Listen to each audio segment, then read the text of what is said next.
आपका स्वागत है ज्ञानवर्धक यूट्यूब चैनल में। रवि तो जल्दी सिटी हॉस्पिटल आ जाओ, मेरा और सावित्री का एक्सीडेंट हो गया है।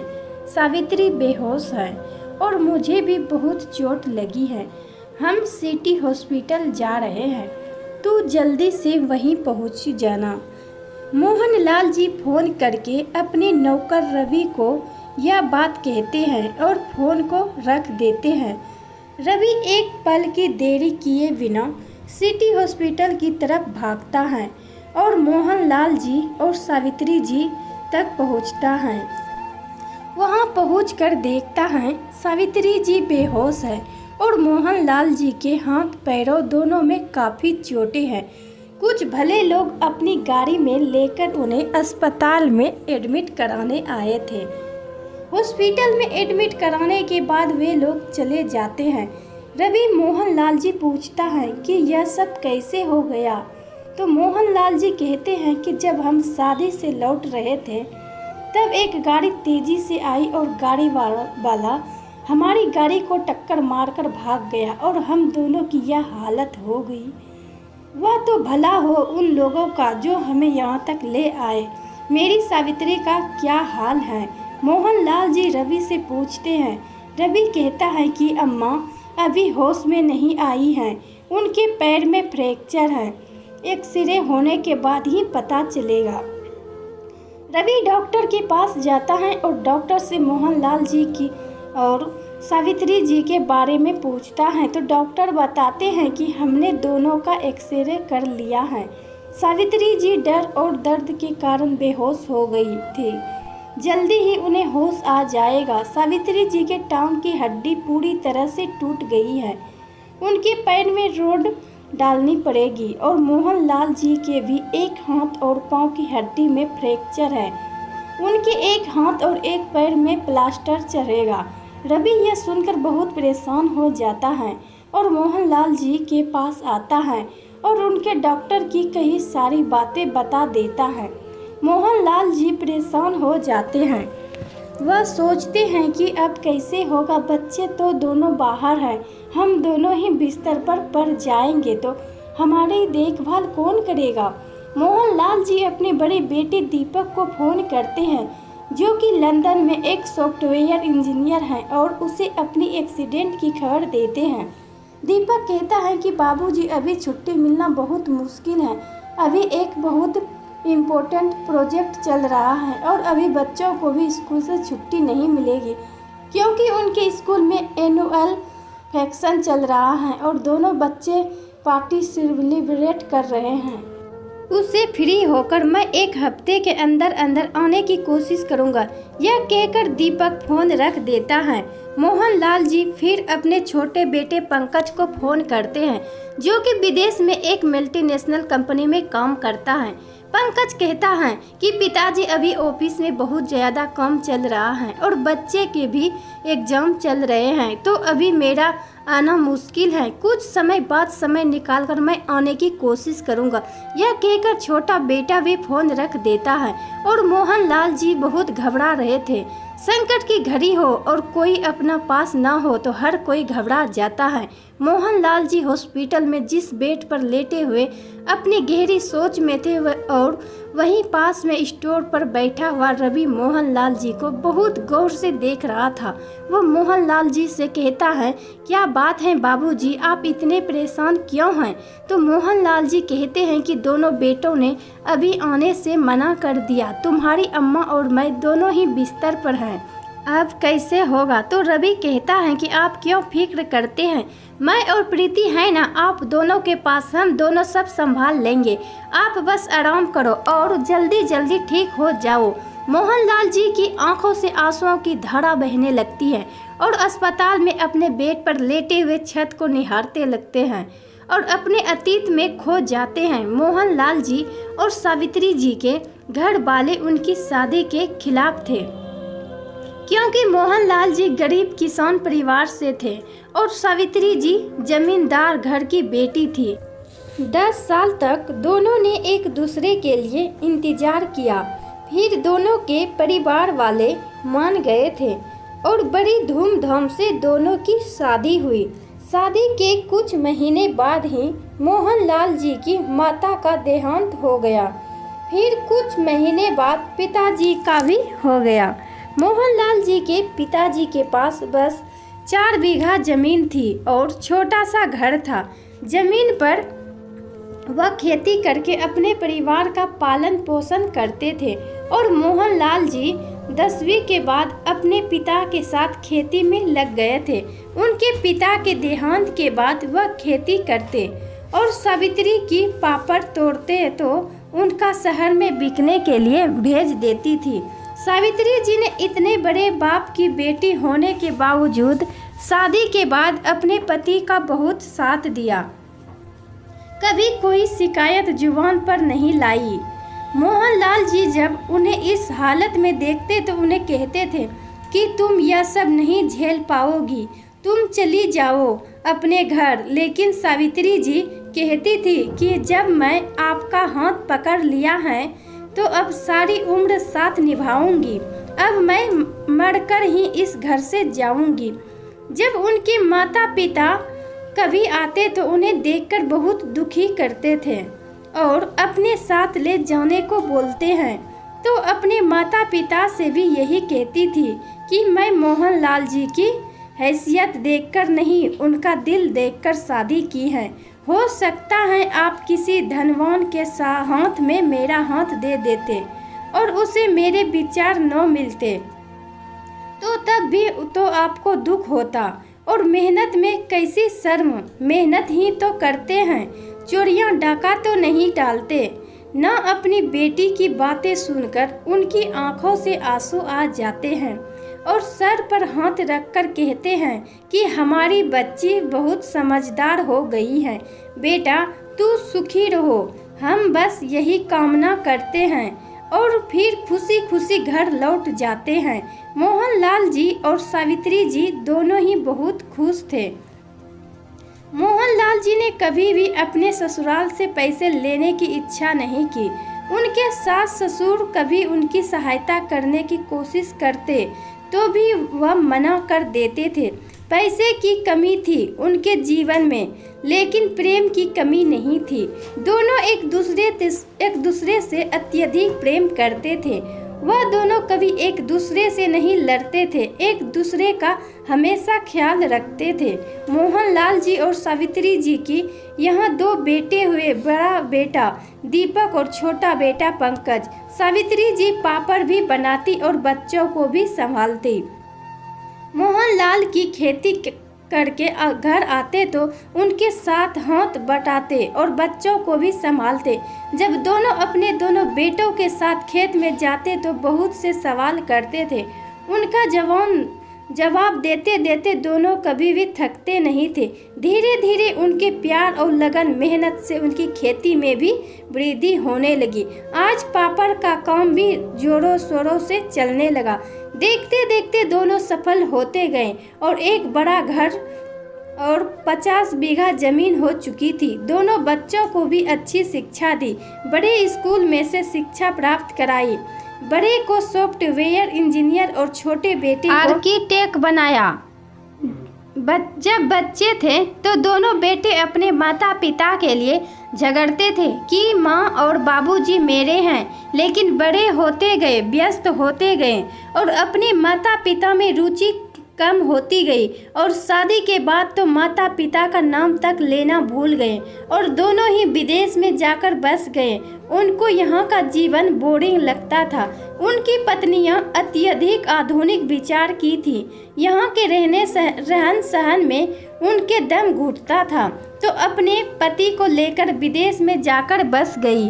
कभी कभार बेटों का फोन आ जाता था, अब तो सालों से वह भी आना बंद हो गया। जब रवि छोटा था तो एक दिन मोहनलाल जी के साथ दीपक और पंकज को देखकर रोने लगा तो मोहनलाल जी ने उसे अपनी गोद में उठा लिया। जब वह केवल 2 साल का था तो तभी उसके मम्मी पापा मर गए थे। एक फैक्ट्री में मजदूर थे तो एक हादसे में दोनों की मृत्यु हो गई थी। मोहनलाल जी के पड़ोस में अपनी दादी के साथ रहता था। अब उसकी दादी भी मर चुकी हैं तो अकेला रहता है। मोहनलाल जी ने ही उसे पढ़ाया लिखाया और उससे बहुत लाड प्यार से रखा है। उनके बेटे तो साथ छोड़कर जा चुके हैं, लेकिन रवि एक पल को भी उनसे दूर नहीं जाता है। मोहनलाल जी और सावित्री जी भी रवि को बहुत प्रेम करते हैं और उसकी हर बात मानते हैं। जब वह छोटा सा था तभी से मोहनलाल जी और सावित्री जी उसे अपने बच्चों की तरह ही प्यार करते थे। अब वह 25 साल का हो गया है। उन दोनों का प्यार उसके लिए और रवि का प्यार उन दोनों के लिए और अधिक गहरा हो गया है। रवि मोहनलाल जी को अपना आदर्श मानता है और मोहनलाल जी और सावित्री जी की खूब सेवा करता है। मोहन रहता तो पड़ोस में ही, लेकिन अपने घर कभी कभार ही जाता है। हर पल मोहनलाल जी के घर पर ही रहता है और मोहनलाल जी के घर का सारा काम रवि ही करता है। रवि रोज शाम को उन दोनों को पार्क में लेकर जाता है। दोनों बुजुर्ग कभी अपने बेटों की तस्वीर देखकर रोते। रवि उन्हें सांत्वना देता रहता है। रवि के साथ पूरा दिन उनका ऐसे ही हंसते खाते बीत जाता है। एक दिन तीनों पार्क में गए। वहाँ एक सुंदर लड़की आई तो वो दोनों रवि को चिढ़ाने लगे। रवि भी कम सुंदर नहीं था। दोनों कहने लगे कि देख रवि, वह लड़की तुझे देख रही है। रवि ने देखा तो वह तो सच में रवि को देख रही थी। रवि ने देखा तो नजरें फेर ली। दोनों कहने लगे, अरे उसकी तरफ देखा तो बस अब शादी कर ले, हमें तो लड़की बहुत पसंद है। रवि कहने लगा, हाँ शादी तो हलवा है ना, जो देखा और शादी कर लो। मैं नहीं करता शादी। शादी को तो वह भी ऐसी चुड़ैल आएगी और मुझे आपसे अलग कर देगी, और उसने ऐसा किया तो फिर मैं उसे मारूंगा। तो ऐसा काम करना ही क्यों? सावित्री जी बोली, यह लड़का पागल हो चुका है, इसका इलाज करना पड़ेगा। मोहनलाल जी बोले कि हाँ, जाकर उसे लड़की से इसके लिए हाथ मांग लो। रवि घबराकर बोला, नहीं नहीं मोहनलाल जी। और सावित्री जी रवि के भाव देखकर लोटपोट हो गए। फिर अभी खुद ही हंसने लगा। हंसते खेलते घर को चल दिए और घर आकर भी उसे छेड़ते रहे। अगले दिन पार्क में गए तो वह लड़की फिर से मिल गई। दोनों ने फिर हंसना शुरू कर दिया। वह लड़की पास आई तो रवि और अधिक घबरा गया। वह लड़की बोली, क्या मैं आपका नाम जान सकती हूँ? सावित्री जी बोली, इसका नाम रवि है, यह हमारा बच्चा है। वह बोली, माँ जी मेरा नाम प्रीति है और मैं काफ़ी दिन से यह देख रही हूँ कि रवि आपके साथ यहाँ आता है और आपकी खूब सेवा करता है। यह आज के टाइम में बहुत बड़ी बात है। जहाँ आज बुजुर्गों को बोझ समझा जाता है, वहाँ आज के टाइम में हर दिन आपको यहाँ लाता है। यह बात मुझे बहुत आकर्षित करती है, क्योंकि मैं जब छोटी थी तो मेरा चाचा मेरे दादा दादी को बहुत टॉर्चर करते थे और मुझे बहुत गुस्सा आता था। उनके टॉर्चर से मेरे दादा दादी मुझे छोड़कर चले गए। मैं उनसे बहुत प्यार करती थी, तो मैं सभी बुजुर्गों में अपने दादा दादी तलाशती हूँ। और आप दोनों को आश्चर्य तो जरूर होगा, लेकिन मैं साफ बोल देती हूँ कि मुझे रवि से शादी करनी है। आप लोग सोच विचार कर कल यही मेरे सवाल का जवाब दे देना। यह कहकर लड़की चली जाती है। तीनों की आंखें खुली और मुंह खुला रह जाता है। घर आ जाते हैं और सावित्री जी और मोहनलाल जी ठहाके मार मार कर हंसते हैं। रवि चीर जाता है। मोहनलाल जी कहते हैं, रिश्ता बुरा नहीं है, सामने से चल कर आ रहा है, दबोच लेना चाहिए। सावित्री जी कहती है, मुझे तो वह लड़की और उसकी बातें बहुत पसंद आई हैं, मैं तो उसे ही अपनी बहू बनाऊंगी। रवि कहता है, आप लोगों ने देखा नहीं कितने बेशर्मी से उसने बोला है और वही आपके मन को भा गई। मोहनलाल जी और सावित्री जी कहते हैं हम तो उसे ही बहू बनाएंगे। भाई दोनों रवि को मना लेते हैं और अगले दिन का इंतजार करके सो जाते हैं। अगले दिन जब पार्क में जाते हैं तो वह लड़की बड़ी उत्साहित होकर उनका इंतजार कर रही थी।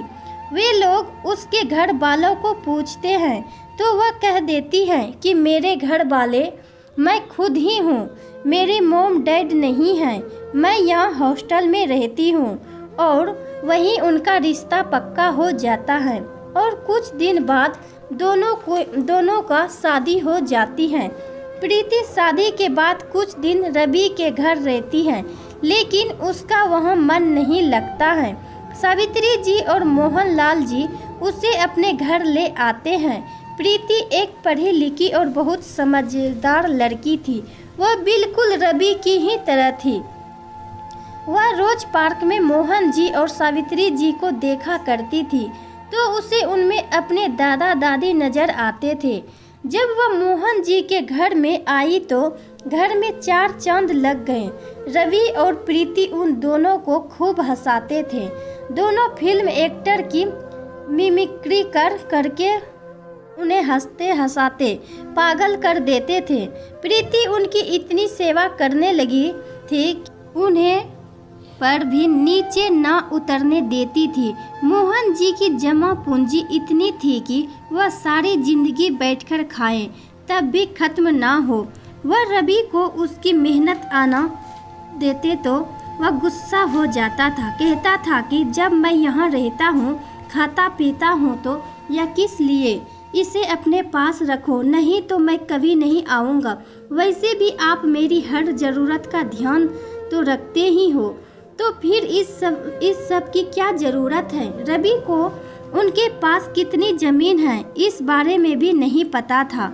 वह तो बस निस्वार्थ उनकी सेवा करता था और अब प्रीति भी उनकी जान से सेवा करती थी।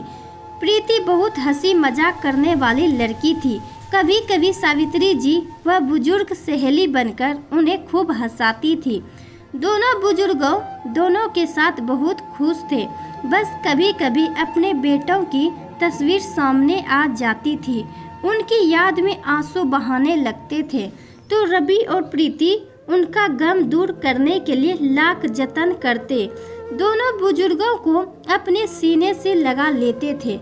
एक दिन सावित्री जी के भाई की पोती की शादी थी तो सावित्री जी के जाने के लिए तैयारी करने लगी और रवि प्रीति को भी साथ चलने की जिद करने लगे, लेकिन उन दोनों ने मना कर दिया। मोहनलाल जी ने भी उन दोनों को आने को कहा तो रवि कहने लगा कि आप दोनों जाइए यहाँ से, तो ख्याल रखने का कोई होना चाहिए ना। वह दोनों मोहनलाल जी और सावित्री जी को भेज देते हैं और शादी से आते हुए दोनों का एक्सीडेंट हो जाता है और मोहनलाल जी रवि को फ़ोन करते हैं तो रवि फौरन अस्पताल में आ जाता है। सावित्री जी को भी मोहनलाल जी के बराबर में ही वार्ड में शिफ्ट कर दिया गया था और उनको होश आ गया था और 2 दिन बाद उनका ऑपरेशन होना था। सावित्री जी जब मोहनलाल जी को ऐसे दिखती है तो सब समझ जाती हैं। वह भी अपने पति को देखते हुए ख्यालों में खो जाती है। जब रवि उन दोनों को ऐसे देखा तो कहता है, बाबूजी, अम्मा जी कहाँ खो गए? आप दोनों किस सोच में पड़ गए हैं? मैं और प्रीति है ना, हम दोनों सब संभाल लेंगे। तभी प्रीति भी खाना बनाकर और बाकी ज़रूरत का सामान लेकर वहां आ जाती हैं। मोहनलाल जी और सावित्री जी को अपने हाथों से खाना खिलाती हैं। प्रीति भी उन दोनों से कहती हैं कि बाबूजी और अम्मा जी, आपको चिंता करने की कोई भी ज़रूरत नहीं है। आपकी बेटी और बेटा है ना। आपके पास रवि और प्रीति को देखकर मोहनलाल जी और सावित्री जी में थोड़ी हिम्मत आ जाती है। वे दोनों रात को उनके पास अस्पताल में ही रुक जाते हैं। अब रवि हॉस्पिटल में ही उन दोनों के साथ रहता है और प्रीति घर आ जाती है और खाना बनाकर लाती रहती है और उन दोनों पति पत्नी की रवि और प्रीति दिन रात सेवा करते हैं। 2 दिन बाद सावित्री जी का भी ऑपरेशन हो जाता है और कुछ दिनों बाद दोनों को अस्पताल से छुट्टी मिल जाती है और रवि और प्रीति दोनों को घर ले आते हैं।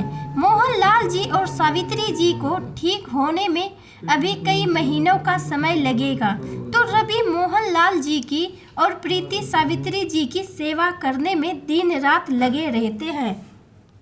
उन्हें अपने हाथों से खाना खिलाते हैं, फल खिलाते हैं, टॉवल बांध देते हैं, रोजाना उस दोनों के कपड़े बदलवाते हैं और उनके पास दोनों में से एक हर समय बैठा रहता है ताकि उन्हें यह ना लगे कि हम अकेले हैं। रवि और प्रीति रात को भी मोहनलाल जी और सावित्री जी के साथ ही सोते हैं। उन दोनों की सेवा से वह दिन प्रतिदिन सही होते जा रहे थे। मोहनलाल जी और सावित्री जी के एक्सीडेंट को 1 महीना गुजर चुका था, लेकिन अभी तक ना तो बेटों का फोन आया था और ना ही उनमें से कोई मिलने आया था। एक दिन अचानक दोनों बेटे अपने परिवार के साथ आ जाते हैं। सब बेटे बहू घर के अंदर घुसते हैं तो सामने ही प्रीति को देखते हैं तो उसे हैरान होकर घूमने लग जाते हैं। प्रीति ने भी उन्हें पहली बार देखा था तो वह भी उन्हें देखती रही और अनुमान लगा लिया कि यह सब मोहनलाल जी के बच्चे हैं। सब के सब अंदर घुसते चले जाते हैं और माता पिता के कमरे में पहुंच जाते हैं। रवि अपने हाथों से मोहन जी को सेब खिला रहा था। देखते ही सब के सब गुस्से से लाल पीले हो जाते हैं।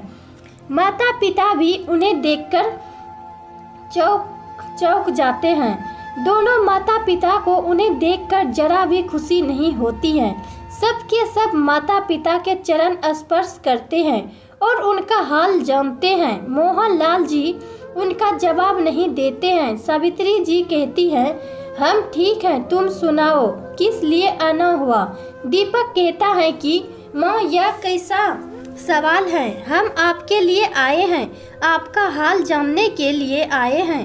पंकज कहता है, माँ अब हमसे रहा नहीं गया, अब हम फ्री हो गए थे तो आ गए। मोहनलाल जी कहते हैं कि तुम्हारे माता पिता की तुम्हारी नज़रों में कोई औकात नहीं है, अब फ्री हुए हो तो चले जाओ।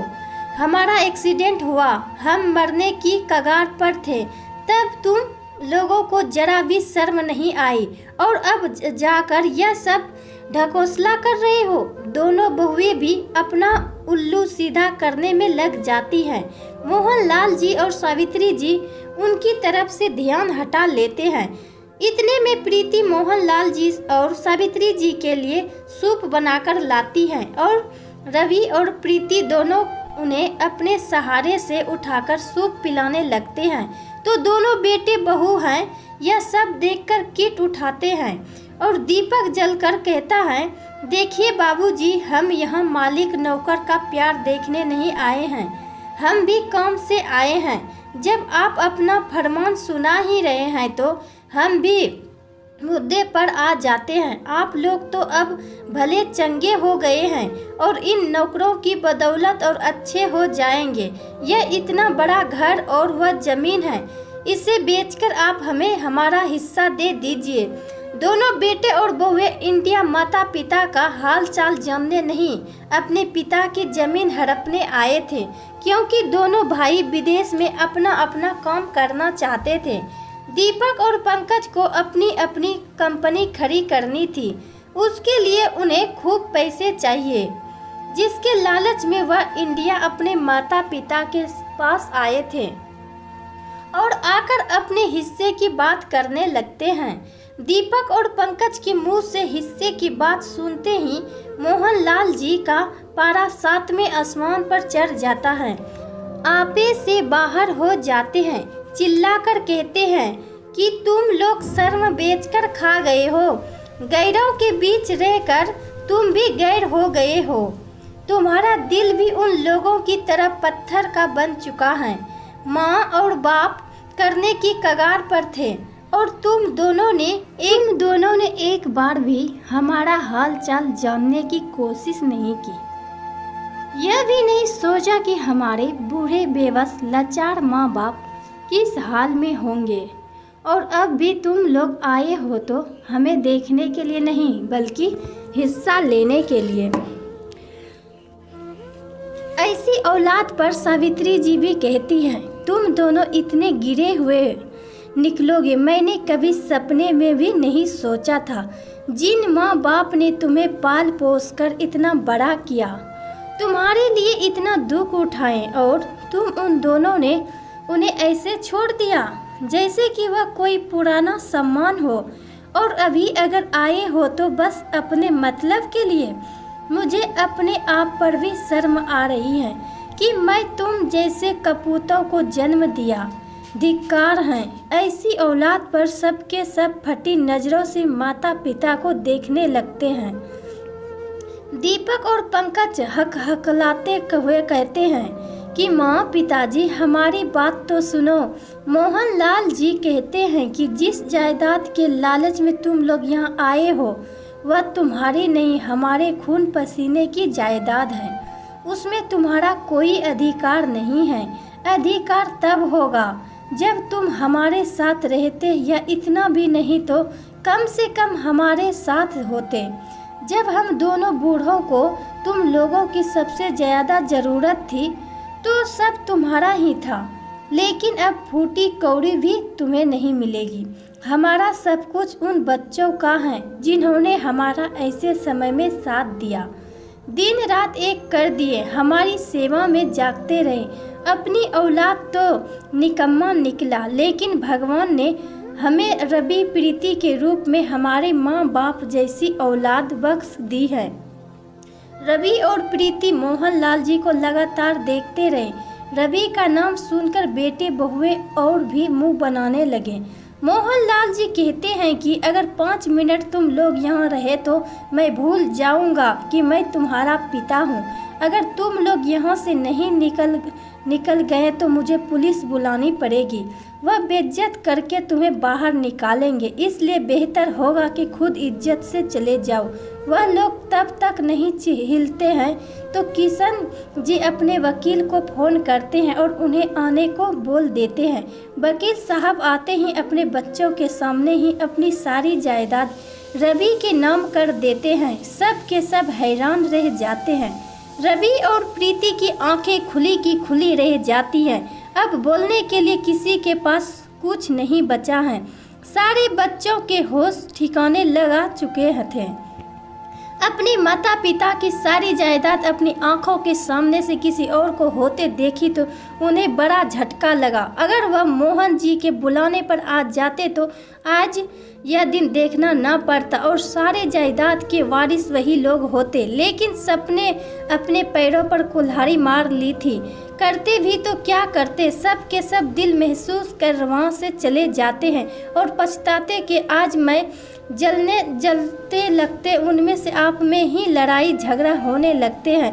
दोनों बेटे बहुएं एक दूसरे पर इल्ज़ाम लगाने लगते हैं। रवि और प्रीति रोने लगते हैं और मोहन जी और सावित्री जी के गले लग जाते हैं। मोहन जी कहते हैं कि तुम मेरा अच्छा बच्चा है, रोते नहीं है, चलो चुप हो जाओ। इसके बाद मोहन जी और सावित्री जी और सेहतमंद होने लगते हैं। रवि और प्रीति उन्हें देखकर जीते हैं और मोहन जी और सावित्री जी रवि और प्रीति को देखकर जीते हैं। इस कहानी से हमें सीख मिलती है कि जरूरी नहीं अपने पेट की औलाद ही अपनी होती है। पैदा करने वाले से ज़्यादा पालने वाला बड़ा होता है। और अपने पेट की औलाद जब निकम्मा हो और गैर बच्चा अपनी इतनी सेवा करे कि दिन रात एक कर दे तो माता पिता भी उसी घर बच्चे को अपना सब कुछ सौंपने में देर नहीं करते। इसलिए अपने माता पिता का आखिरी लम्हों तक साथ निभाएं। उन्हें बुढ़ापे में सिर्फ और सिर्फ आपके सहारे की ज़रूरत होती है। तो आपको ये कहानी सुनने में कैसा लगा दोस्तों, आप हमें कमेंट बॉक्स में ज़रूर बताएं। ऐसी ही कहानी सुनने के लिए ज्ञानवर्धक यूट्यूब चैनल को अवश्य सब्सक्राइब करें।